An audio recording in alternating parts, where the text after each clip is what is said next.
Welcome to another project here at Westbrook Restorations.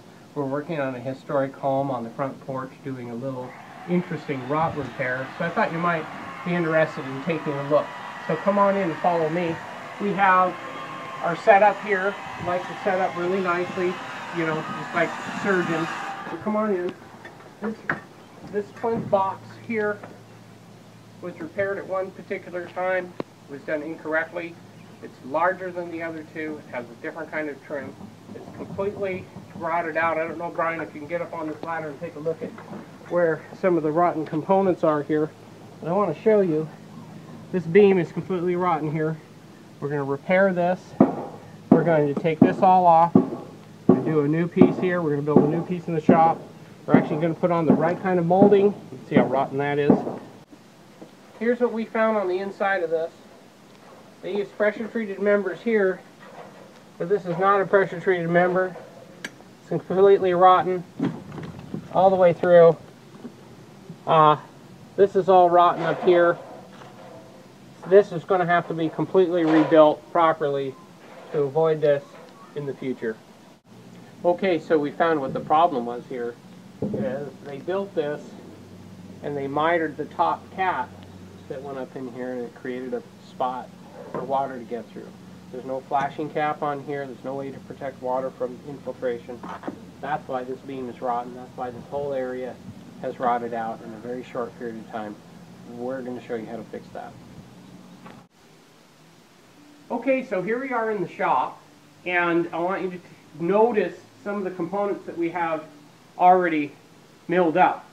Here's the post that you saw in yesterday that was rotten. This is going to be a section that we have cut out of the beam that's going to be put in. This is a section of railing that we're also going to be replacing as well. Now, what's really important to note is that this is a beam material. It has to be dry because you don't want any shrinkage at all when you're replacing, you know, you don't want green material. Let's just put it that way. Now, back behind me, we've got some material that we're going to make our box out of. This is a vertical grain fir.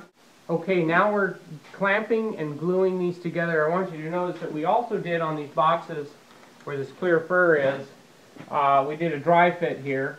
We did some biscuit joints in here. That holds it really nice and secure for us when we're putting this together. We've also got the post cap done, and I opted to use some pocket screws here to hold this together because this is going to be kind of an internal inside the box, and then on top of the box we're going to use a piece of sheet metal to keep the water off of getting within the cavity. Just some of the manufactured items in the process. Here's the cap. We use pocket screws, remember that? So we've cut this to size. We like to pre-prime everything.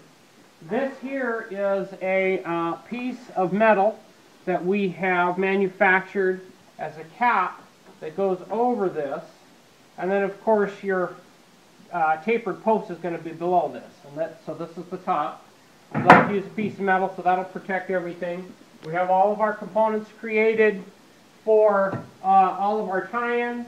We have actually clamped and put together. You saw the biscuit joints that we put in. The great thing about biscuits is that it actually helps this to stay really pretty darn flush here, and it saves having to run this through the planer, the setup there and everything else. This can be sanded, and it's actually really nice. Okay, so I just want to show you that we're back out in the field. We've got some of our components here. We're putting them back in. Here's the cut that we made that we're going to replace, and also this cut down here. Brian did a scarf cut, and this here fits back into there, and we're going to glue and screw this all up, and we'll show you that after they're installed. Okay, so here we are back out in the field. I want you to take a notice of how far we've advanced after getting back out here. Here's that piece that we replaced. You can't see it because it's done so well. This is where we carved that out. This piece goes into there. Up here, you can see the box that we built out in the shop. These are those pieces that we have laminated together. This is the final product before painting and trim work. Inside of this box is the post that 6x8 post that is up underneath here. There's our flashing cap. There's the cap here. And the whole idea of this is to make it look like these over here. Okay, you can see the final product behind me here, all primed out and ready to go. I just want to thank you for going through this project with us at Westbrook Restorations, built to withstand. We'll see you on the next one. Bye now.